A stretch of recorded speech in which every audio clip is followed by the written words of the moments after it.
अरब सागर में पाकिस्तानी युद्धपोतों की तैनाती, अदन से कराची तक लगा रहे गश्त। मामला क्या है?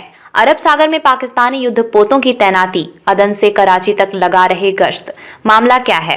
पाकिस्तानी नौसेना ने अरब सागर में युद्धपोतों को तैनात किया है। ये युद्धपोत अदन से लेकर कराची तक गश्त कर रहे हैं। पाकिस्तान ने ये ऐलान तब किया है जब 2 दिन पहले ही भारतीय नौसेना ने अरब सागर में एक जहाज को समुद्री डाकुओं के हमले से मुक्त कराया था।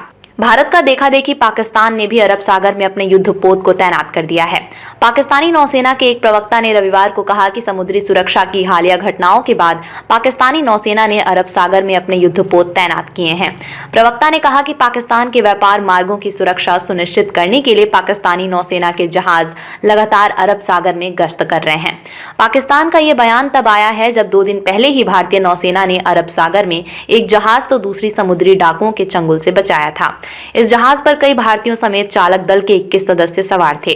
भारतीय नौसेना के युद्धपोत INS चेन्नई और मार्कोज कमांडो ने इस ऑपरेशन में भाग लिया था। कुछ दिनों पहले ही यमन के ईरान समर्थित हुती विद्रोहियों ने लाल सागर में पाकिस्तान जाने वाले एक कंटेनर जहाज पर मिसाइल से हमला किया था। हालांकि इस हमले में जहाज को कोई नुकसान नहीं हुआ। जहाज की मालिकान हक रखने वाली कंपनी MSC मेडिटेरेनियन शिपिंग ने कहा था कि किंग अब्दुल्ला पोर्ट सऊदी अरब से कराची के रास्ते में उसके जहाज यूनाइटेड 8 पर हुए हमले में उसके चालक दल को कोई चोट नहीं आई है। इसके बाद से पाकिस्तान के सामने भी अरब सागर में अपने समुद्री यातायात की सुरक्षा करने की जिम्मेदारी आ गई है। आज पाकिस्तानी नौसेना ने कहा कि पाकिस्तान और अंतर्राष्ट्रीय व्यापारी जहाजों की सुरक्षा सुनिश्चित करने के लिए वाणिज्यिक मार्गों की निरंतर हवाई निगरानी भी की जा रही है। इसमें कहा गया है कि पाकिस्तानी नौसेना क्षेत्र में समुद्री शांति और व्यवस्था बनाए रखने में अपनी राष्ट्रीय जिम्मेदारी से अच्छी तरह वाकिफ है। यमन के हुती विद्रोही मध्य पूर्व में आक्रामक तरीके से समुद्री व्यापार को निशाना बना रहे हैं।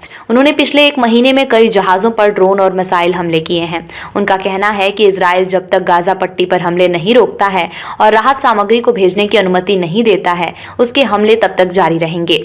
हुतियों की बढ़ती भूमिका ने क्षेत्रीय संघर्ष के जोखिमों को बढ़ा दिया है। हुती एक ऐसे क्षेत्र में हमले कर रहे हैं जहां से पूरी दुनिया का अधिकांश तेल निर्यात होता है। भारतीय नौसेना ने पिछले महीने गुजरात के तट के पास एक जहाज पर हुए ड्रोन हमलों के बाद अरब सागर में अपनी उपस्थिति को बढ़ा दिया है। अमेरिका ने इस हमले का आरोप ईरान पर लगाया था। इसके बाद से लाल सागर से लेकर अरब सागर तक तनाव चरम पर है। ऐसे में समुद्री व्यापारिक मार्गों पर बढ़े तनाव को देखते हुए भारत के कई युद्धपोत और कोस्ट गार्ड के जहाज पूरे अरब सागर में भारतीय हितों की रक्षा के लिए तैनात हैं। ये युद्धपोत किसी भी समुद्री खतरे से निपटने के लिए 24 घंटे तैयार हैं। ये जहाजों की रैंडम चेकिंग भी कर रहे हैं ताकि समुद्री व्यापार सुचारू रूप से चलता रहे।